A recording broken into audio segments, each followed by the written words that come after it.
brick road. Follow the yellow brick road. Follow the yellow brick road. Follow the yellow brick road. Follow the yellow brick road. Follow, follow, follow, follow, follow the yellow brick road. Follow the rainbow over the dream. Follow the fellow who follows the dream. Follow the, follow the, follow the, follow the, follow the yellow brick road. You're off to see the wizard, the wonderful Wizard of Oz. You'll find he is a wizard, a wizard, if ever a wizard was. If ever a wizard was, the Wizard of Oz.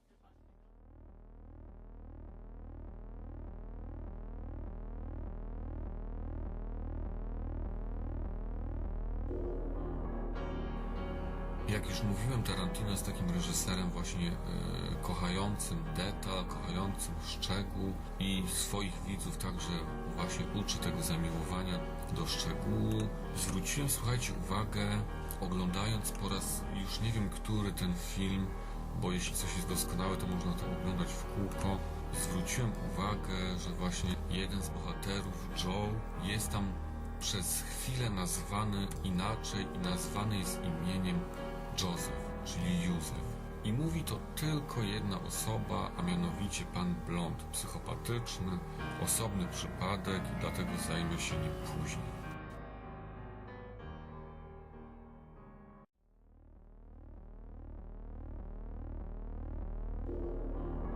I wspomniałem, że zawsze ktoś lub coś utrudnia bohaterom wydostanie się z tego magazynu, który, jak już określiliśmy, jest de facto kościołem. I teraz co powstrzymuje ich przed zwianiem ano miłosierdzie białego? Po prostu miłosierdzie białego, który wziął na siebie jakby odpowiedzialność za pana Orange i nim chce się opiekować i za nim chce murem stać aż do końca. Wydaje się, że zamysł Tarantino był taki, żeby właśnie wokół pana białego i wokół jego przeżyć, wokół jego zmian w zachowaniu zbudować tutaj fabułę. Czyli osią nie tyle nakręcającą, co stwarzającą ten film. Osią stwarzającą ten film jest tak naprawdę miłosierdzie białego. To jest ten najbardziej taki unikalny i najbardziej oryginalny element, który nas przyciąga i który przykuwa naszą uwagę.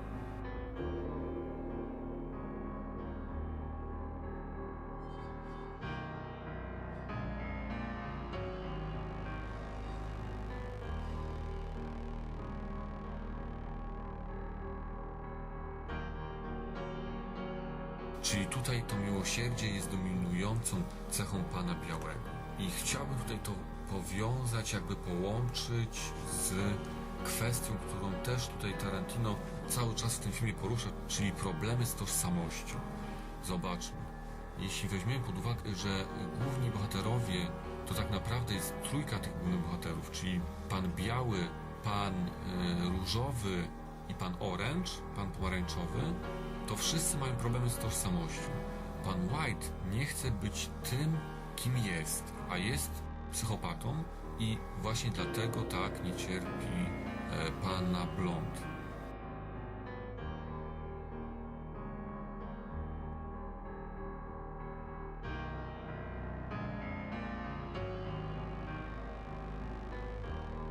Pomarańczowy z kolei też nie chce być tym, kim jest, ale chce być kimś innym.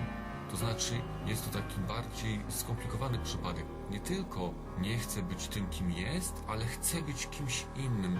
I kiedy jest tym kimś innym i kiedy właśnie zmienia tożsamość, zmienia maski, to czuje się najlepiej, czuje się najwspanialej.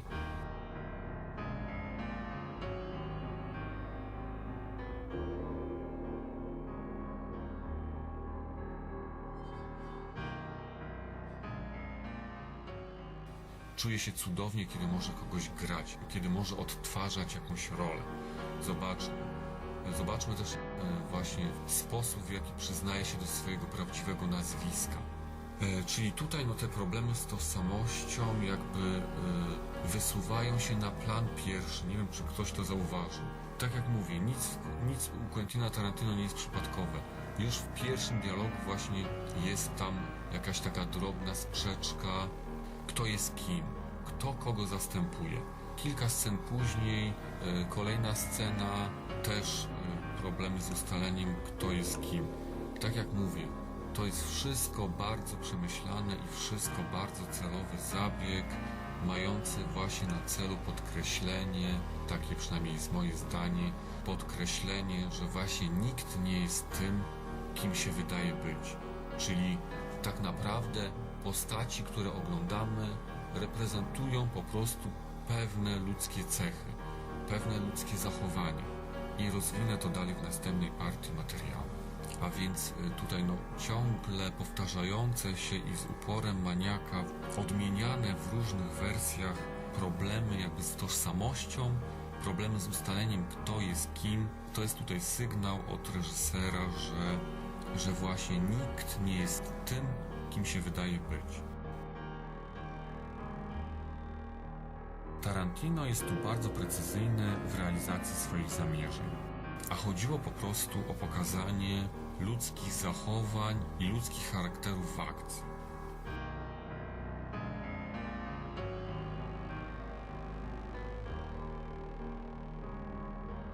Też wyjątkiem nie jest tutaj pan Blond, który właśnie jakby swoje okrucieństwo, swoje skrzywienie osobowości próbuje przykryć takimi staraniami, żeby być takim gładkim w obejściu, bardzo miłym, bardzo grzecznym, nieprzeklinającym facetem. Wręcz przypomina tutaj w tym filmie Elvisa Presleya. A co się kryje za tą gładziutką buzią Elvisa Presleya, to wszyscy możemy zobaczyć. Jedyna cecha, którą faktycznie ma i która go wyróżnia, to jest lojalność. To jest ślepa lojalność wobec Ediego i Joe.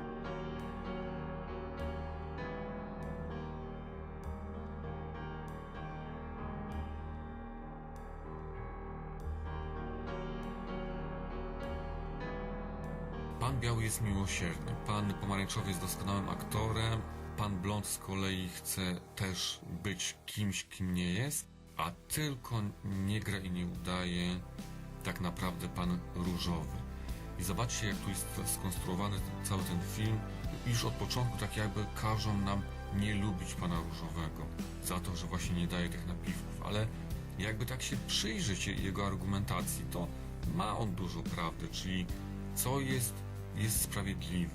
Dominującą cechą jego osobowości jest właśnie sprawiedliwość.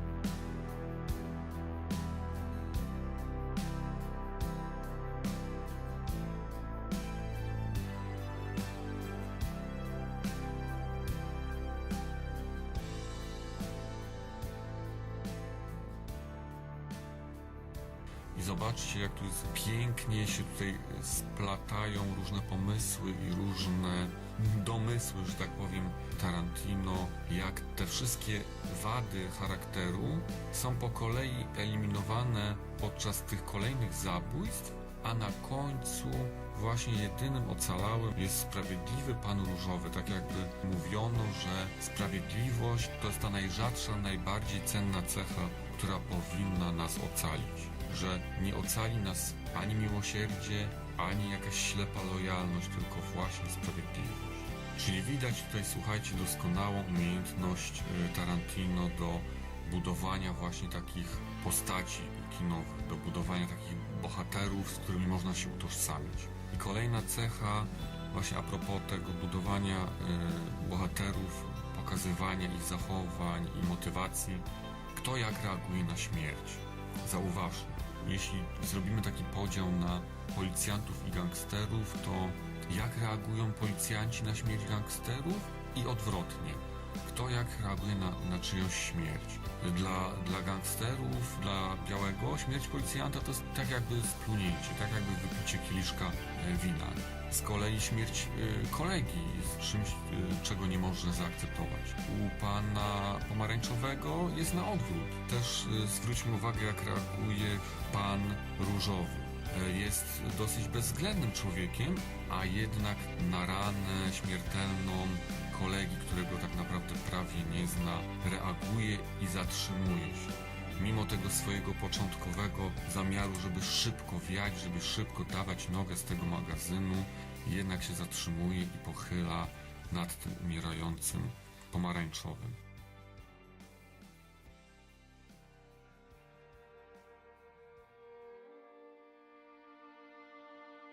Czyli jest poruszony przez reżysera temat przemocy i temat śmierci. Jak reagujemy na śmierć, na cudze cierpienie.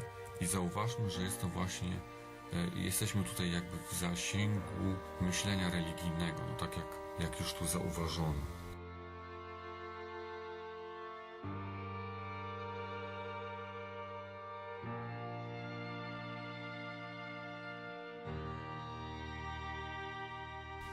I dlatego właśnie napisałem, że Wściekłe psy mogą pretendować do miana najbardziej pacyfistycznego filmu, no bo jak pokazywać, że przemoc jest czymś okropnym i odrażającym, jak właśnie nie poprzez takie filmy. Gdzie zresztą Tarantino nie pokazuje tych najbardziej takich drastycznych momentów. Jest ta kamera odwracana.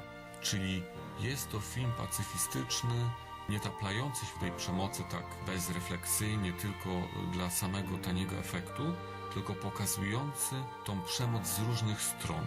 Zobaczmy. Oczywiście jest pokazywana wprost, ale też jest pokazywana zabawa, jakby takie igranie tą przemocą. Przemoc jest również w opowiadaniu tego policjanta, który o czym opowiada i zauważmy, w jaki sposób to opowiada. Opowiada o tym, jak prawie to stuknął pewnego kolesia, a stuknął za co? Za to, że nie chciał trzymać rąk na masce.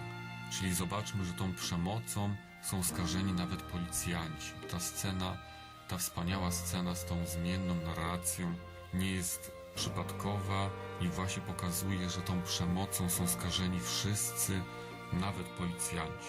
I teraz jaki był tutaj pomysł reżysera, jak walczyć z tą przemocą, jak ją tutaj neutralizować? No moim zdaniem właśnie widać to, że o ile pan Blue jest jakby tą postacią, z którą widz się może utożsamić, ale na końcu jest pokazane, że jednak byłby to błąd, że jest to jednak postać autodestrukcyjna, to pan Różowy jest pokazany właśnie jako taki bohater, którego najbardziej trzeba docenić, którego mimo że na początku się nie lubi, to na końcu trzeba go najbardziej docenić i najbardziej polubić właśnie za tą jego sprawiedliwość, za tą jego bezstronność. Zwróćcie uwagę właśnie na tą scenę, gdzie on mówi pieprzyć stronę, gdzie właśnie pan Biały, z którym na początku możemy się utożsamić, jednak okazuje się człowiekiem, no, nie za bardzo kontrolującym własne emocje. Czyli wiem, jak to zabrzmi, bo pan Różowy jest w końcu gangsterem, ale jest to postać właśnie najbardziej pacyfistyczna, najbardziej nastawiona pokojowo i postać, z którą my jako widzowie najbardziej możemy się utożsamić. Gdyby pan Biały posłuchał go w czasie tej pierwszej rozmowy, w czasie tego pierwszego dialogu między nimi, to oboje ocaliliby tą walizkę i zostaliby oboje z tym łupem do podziału. Tak podejrzewam, bo pan Różowy, można o nim wiele powiedzieć, ale nie jest psychopatą.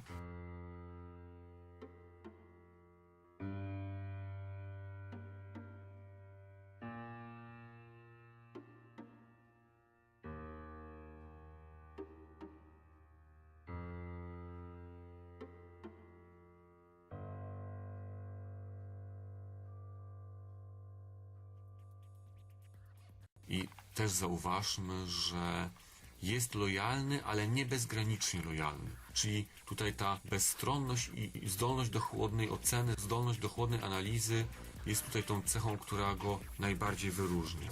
Jest lojalny, ale nie bezgranicznie lojalny i nie ślepo lojalny. Jeśli widzi, że Joe czy tam Eddie go opuścił, to w tym momencie jego lojalność się kończy. Poza tym kilka razy interweniuje, żeby właśnie przestano walczyć, żeby przestano zwalczać się między sobą. Zauważmy, że tych 5 postaci, które zostają na placu boju, one się wszystkie przerzucają odpowiedzialnością i wszystkie między sobą się zwalczają w pewnym momencie. I gdyby posłuchali po prostu, gdyby posłuchali Różowego, cała ta krwawa łaźnia, którą widzimy na końcu, nie miałaby miejsca. I tutaj wydaje mi się, no ta właśnie wymowa pacyfistyczna tego filmu jest najbardziej wyraźna. I cały tutaj pomysł właśnie Tarantino polegał na tym, żeby pokazać różne jakby zachowania, różne podejścia do śmierci, do cierpienia i to, kto ma wygrać w tej ostatecznej rozgrywce.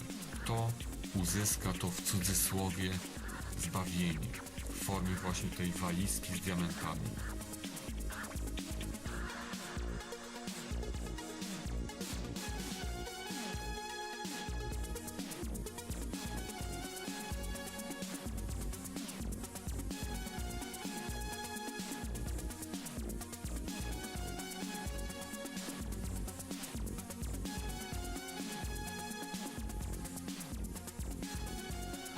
Tym skarbem jest właśnie sprawiedliwość.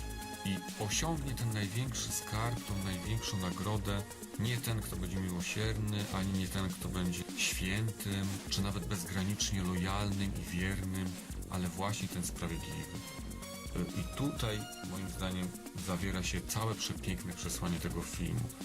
Filmu, który jest nie tyle może chrześcijański, co wydaje mi się głęboko religijny i wbrew pozorom nawet głęboko etyczny.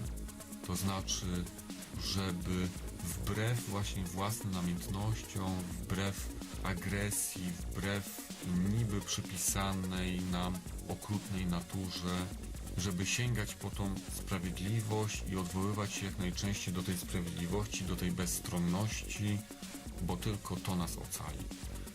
Dziękuję za uwagę, do zobaczenia, do następnego materiału.